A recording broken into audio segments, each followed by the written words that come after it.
एक शख्स जो जन्म लेता है एक अमीर परिवार में, जो बचपन से ही बहुत मेधावी छात्र था।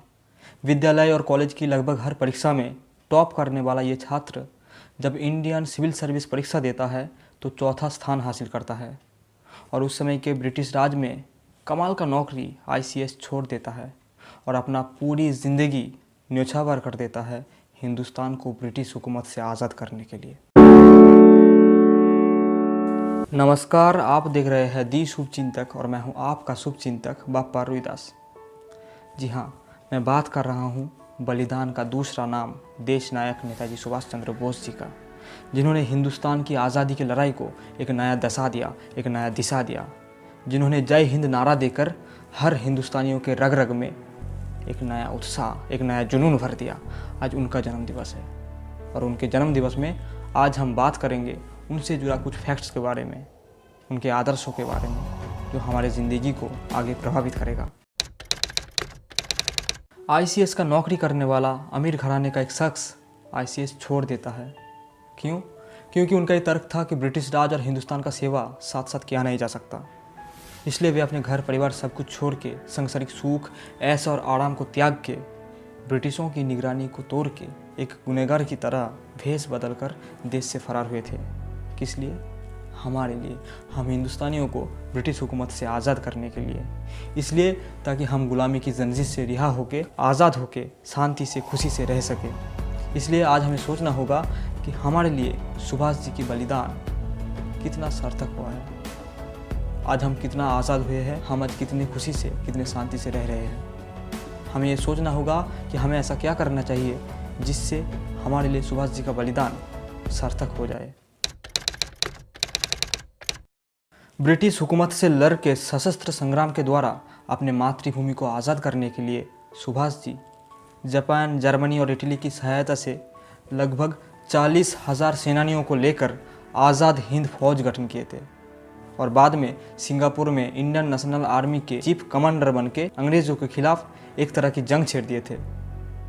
लेकिन बदनसीब के कारण अंग्रेज़ों के खिलाफ सशस्त्र संग्राम का मकसद पूरी तरह से कामयाब नहीं हुआ। लेकिन शक्तिशाली ब्रिटिश हुकूमत से बगावत करना, ब्रिटिशों की जासूसों को चकमा देकर देश से फरार होना और फिर बाहरी मुल्क में रहकर बाहरी मुल्क के मदद से ब्रिटिश हुकूमत जैसे एक शक्तिशाली साम्राज्यवादी शक्ति के चंगुल से भारत को आज़ाद करने के लिए एक सेना को तैयार करना नेताजी सुभाष चंद्र बोस जी का असीम योग्यता और साहस और वीरता का परिचय देता है। और नेताजी की इसी पराक्रम और वीरता से हमें ये शिक्षा लेना चाहिए कि शत्रु चाहे जैसा भी हो, शत्रु चाहे कितना भी बड़ी क्यों ना हो, कितना भी शक्तिशाली क्यों ना हो, हमें निडर होकर उनसे डटकर मुकाबला करना चाहिए।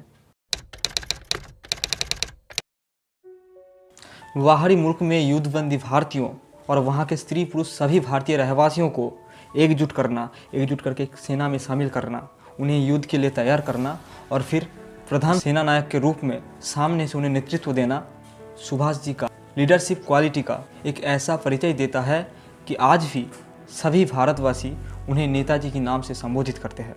वह एक अच्छे, एक सच्चे नेता थे जो इंसानी फितरत को, इंसानी भावना को समझते थे। इसलिए उनका हर एक नारा हर राष्ट्रवासी के अंदर राष्ट्रवाद का भावना का संचार कर देता था। और नेताजी का एक ऐसा ही नारा है जो हर हिंदुस्तानियों को हिंद की आज़ादी की लड़ाई को बहुत प्रेरित किया था और वह नारा है, तुम मुझे खून दो, मैं तुम्हें आज़ादी दूंगा। ज़िंदगी में सभी को साथ लेकर आगे चलने के लिए, अनेकता में एकता लाने के लिए हम सभी को अपने आप में एक लीडरशिप क्वालिटी तैयार करना चाहिए। नेताजी के देहांत को लेकर अलग अलग राय है, अलग अलग थ्योरी है। एक थ्योरी यह कहता है कि 17 अगस्त सन 1945 में एक हवाई जहाज़ दुर्घटना में उनका देहांत हो गया था। और दूसरा एक थ्योरी ये कहता है कि उस दिन कोई हवाई जहाज़ दुर्घटना हुआ ही नहीं था, उस दिन के बाद भी नेताजी जिंदा थे। क्या हुआ था और क्या नहीं हुआ था वो तो जाने सर्वशक्तिमान ईश्वर और हमारा सरकार बहादुर। और इस रहस्य का खुलासा कोई अगर कर सकता है तो वह है सरकार बहादुर। इसलिए आप पूछिए सरकार से। लेकिन चाहे जो भी हुआ हो, असल में ऐसी महानायक, ऐसे देश नायक, ऐसे शख्सियत कभी मरते नहीं हैं। वह हमेशा अपने कर्म द्वारा जिंदा रहते हैं इंसान के दिलों में, ख्यालों में, सोच में। इसलिए नेताजी भी हमारे दिलों में, हमारे ख्यालों में, सोच में कालजयी बन के अमर रह जाएंगे। जय हिंद, नमस्कार।